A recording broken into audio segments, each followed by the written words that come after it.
हाँ, नमस्ते भाई साथियों, मैं सोनू आर्य और आप देख रहे हैं बोल हिंदुस्तान। स्वागत है आप सबका। आज जैसा कि हमने बार बार आपको बताया भी है, अलग अलग ऑडियो की जो वाइडीज जो बनी हुई उनके माध्यम से हमने प्रचार भी किया था कि 23 तारीख को जनहित विकास परिषद के नेतृत्व में आदरणीय मास्टर केवल सिंह जी जुलानी, जो कि कार्यक्रम के संयोजक थे आज, और आदरणीय भाई साहब जी का नाम प्रदीप जी, जो कि आज के कार्यक्रम के अध्यक्ष थे और प्रधान भी थे, उनके नेतृत्व में आज बेहद शानदार कार्यक्रम का आयोजन यहाँ किया गया। आज इस कार्यक्रम के अंदर जो है मुख्य अतिथि के रूप में महिला पर्वतारोही विश्व रिकॉर्डधारी आदरणीय बहन अनीता कुंडू जी भी मौजूद थी और उनके साथ साथ और भी कई लोग, प्रतिष्ठित लोग यहाँ मौजूद थे। अभी हमारे साथ बात करने के लिए वो पूरी टीम मौजूद है यहाँ, जो कार्यक्रम के आयोजन में जिसका अहम योगदान था। आइए उनसे बात करते हैं। सबसे पहला क्वेश्चन लेंगे आदरणीय मास्टर केवल सिंह जी जुलानी से। मैं छोटा सा परिचय अवश्य उनका देना चाहूँगा। आप पेशे से एक ITI इंस्ट्रक्टर हैं, परंतु समाज कल्याण के कार्यों में आपका बहुत ही ज़्यादा अपूर्व योगदान रहता है। चाहे गरीब बच्चों को सम्मानित करना हो, चाहे विधवा महिलाओं को काम दिलाना हो, चाहे गांव-गांव जाकर के युवाओं के अंदर जागृति पैदा करनी हो, चाहे सड़कों के किनारे पार्कों में जाकर के जो है यज्ञ करवाने हो, या कहीं भी जाकर के पौधारोपण करना हो, जितने भी समाज के अंदर अच्छे से अच्छे कार्य जो हैं आदरणीय मास्टर जी के नेतृत्व में निरंतर वो चलते रहते हैं। और मेरे ख्याल में लाखों लाखों रुपए की राशि आप समाज कल्याण के कार्यों में खर्च कर देते हैं। आइए मास्टर जी से बात करते हैं। तो सबसे पहले तो मास्टर जी, आज जो हमारा जो कार्यक्रम था, संक्षेप में थोड़ा सा इसी के विषय में जानना चाहेंगे। आज का जो कार्यक्रम था हमारा शहीद भगत सिंह, राजगुरु और सुखदेव के बलिदान दिवस पर ये देश के सैनिकों को समर्पित था और हमने आज रक्तदान शिविर का आयोजन किया है। उनकी याद में, शहीदों की याद में आज हमने रक्तदान शिविर का आयोजन किया और जो देश के सैनिकों के लिए समर्पित था। ये हमारा आज कार्यक्रम था। अच्छा, यदि आपके संगठन की बात करें, जनहित विकास परिषद कितने लंबे समय से ये कार्य कर रही है और किस किस कार्य में, विशेष करके मैंने मुख्य रूप से संक्षेप में थोड़े से कार्य गिनाए, परंतु मैं चाहूँगा आप मतलब पूरे विस्तार पूर्वक बताएं कि कैसे परिषद काम करती है और क्या क्या महत्वपूर्ण कार्य आज तक हमने किए हैं। संस्था 2014 सालों से लगातार कार्य कर रही है। इसमें प्रदीप बड़ोदी जी, सत्यवान सांगवान जी, जयवीर जी, कपूर डांडा जी, दूसरे साथी, जो एक युवाओं का ग्रुप है, इसका नाम जनहित विकास परिषद के नाम से हमने रजिस्टर्ड करवाया हुआ है और 2008 से ये लगातार रजिस्टर्ड है हमारा। और हम पर्यावरण को लेके, बच्चों की शिक्षा को लेके, खेल को और स्वास्थ्य को लेके हम काम करते हैं। पर्यावरण के लिए हम हर साल 5 जून को अवन का बहुकुंडीय या अवन का प्रोग्राम करते हैं। उसके अलावा हम वृक्षारोपण करवाते हैं। एक स्पेशल अभियान हमारा त्रिवेणी लगाओ सम्मान पाओ कार्यक्रम होता है। जीव जंतुओं के लिए हम आने वाले दिनों में गर्मियों में मिट्टी के बने हुए कुल्हड़ जो फ्री बांटते हैं, संस्था हर साल फ्री बांटती है।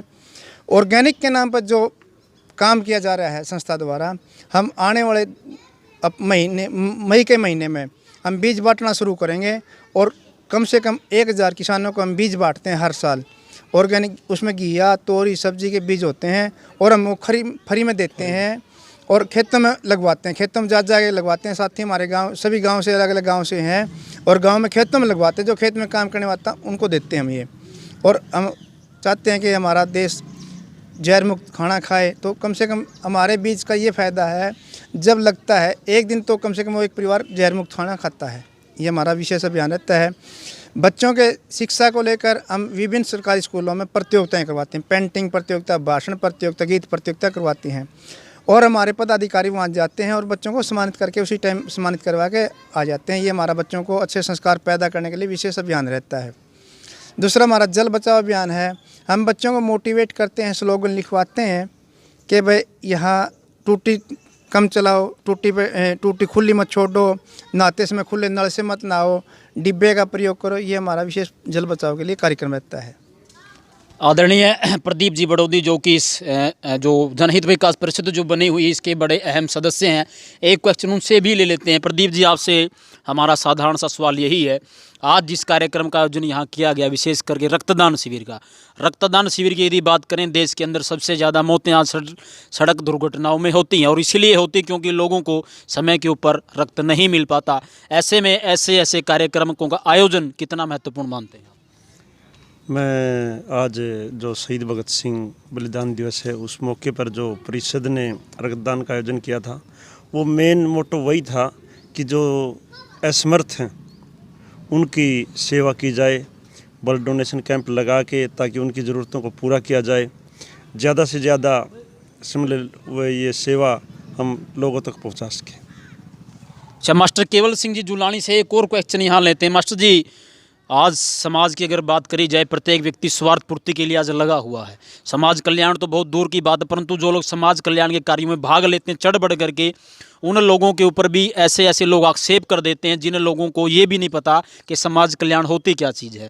ऐसे में देश का जो युवा भविष्य है उसको हम कैसे रास्ते पर लेकर के जाएं, उसको सही रास्ते के ऊपर कैसे डिगाया जाए ताकि राष्ट्र की धुरी को बचाया जा सके। इस विषय में हम युवाओं को शहीदों की जीवनियाँ पढ़ाएंगे, आर्य समाज का प्रचार प्रसार करेंगे, अच्छे संस्कार देंगे। और टीवी से और मोबाइल से, आजकल में मोबाइल का बड़ा प्रकोप आ गया है, मोबाइल से अपने बच्चों को थोड़ा दूर रखेंगे। सामूहिक तौर पर कार्यक्रम, सामूहिक कार्यक्रम होंगे।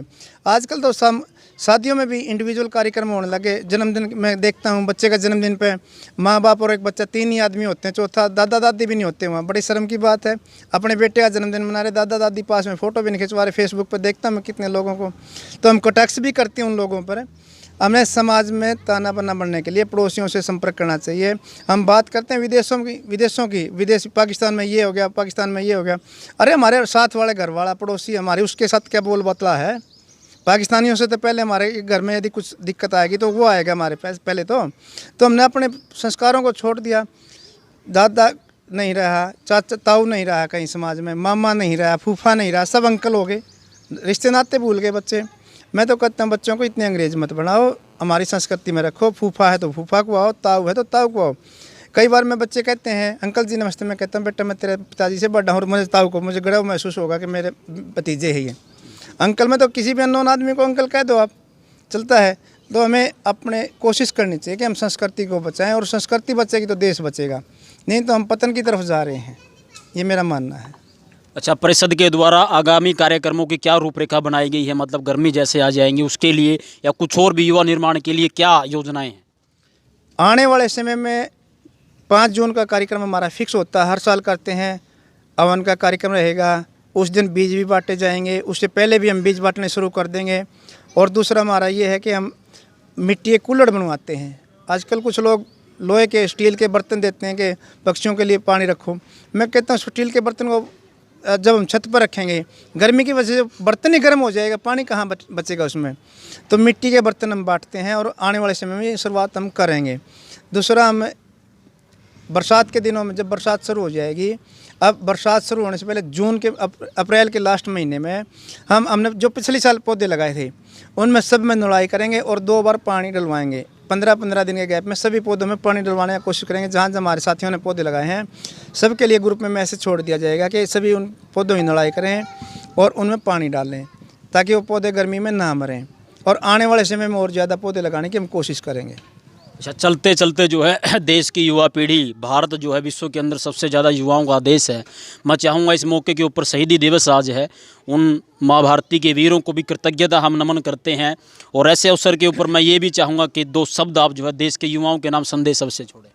मैं देश के युवाओं से ये अनुरोध करूँगा कि आज जो हम नशे के लत में है, नशा किसी भी चीज़ का वो बुरा है, चाहे हमारे पास मोबाइल का नशा है, स्मैक का नशा, शराब का नशा है, या किसी का भी कोई जुनून है। कई बच्चे प्यार का नशा हो जाता है, बड़ी गंदी बात है। वो अपने गांव में बहन बेटियों को भी नहीं देखते। एक अश्लील गाने का नशा, सुनने का नशा, ऊंची आवाज़ में सुनने का नशा, ये कोई नशा थोड़ा है। अब गांव में अश्लीलता फैलाते हैं। तो मैं सभी युवाओं से अनुरोध करूँगा कि वो किसी भी प्रकार का नशा उससे दूर रहें और अपने संस्कारों को देखें। और सबसे बचने का सबसे आसान तरीका ये है कि वो अपने परिवार की इज्जत को देखें।